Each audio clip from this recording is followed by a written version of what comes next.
இஸ்லாமிய சமுதாயத்தின் மீது அளவிலா அன்பு கொண்ட நபி ஸல்லல்லாஹு அலைஹி வஸல்லம். இதோ ஒரு எடுத்துக்காட்டு. ஒரு முறை நபி ஸல்லல்லாஹு அலைஹி வஸல்லம் அவர்கள் மகிழ்ச்சியாக இருப்பதைக் கண்ட ஆயிஷா ரதியல்லாஹு அன்ஹா அவர்கள், அல்லாவின் தூதரே, எனக்காக அல்லாவிடம் துஆ செய்யுங்கள் என்று வேண்டினார்கள். அப்போது நபி ஸல்லல்லாஹு அலைஹி வஸல்லம் அவர்கள், யா அல்லாஹ், ஆயிஷா செய்த முன்பின் பாவங்களையும் அவர் இரகசியமாகவும் பகிரங்கமாகவும் செய்த பாவங்களையும் மன்னிப்பாயாக என்று துஆ செய்தார்கள். இதை கேட்டு அன்னை ஆயிஷா ரதியல்லாஹு அன்ஹா அவர்கள் மகிழ்ச்சியில் தலைகுனிந்து சிரித்தார்கள்.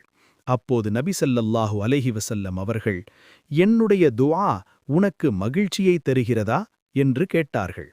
அதற்கு ஆயிஷா ரதியல்லாஹு அன்ஹா அவர்கள், நிச்சயமாக என்றார்கள். அப்போது நபி ஸல்லல்லாஹு அலைஹி வஸல்லம் கூறினார்கள், அல்லாஹ்வின் மீது சத்தியமாக இதே துஆவைத்தான் நான் ஒவ்வொரு தொழுகையிலும் எனது சமுதாயத்திற்காக இறைவனிடம் கேட்கிறேன் என்றார்கள்.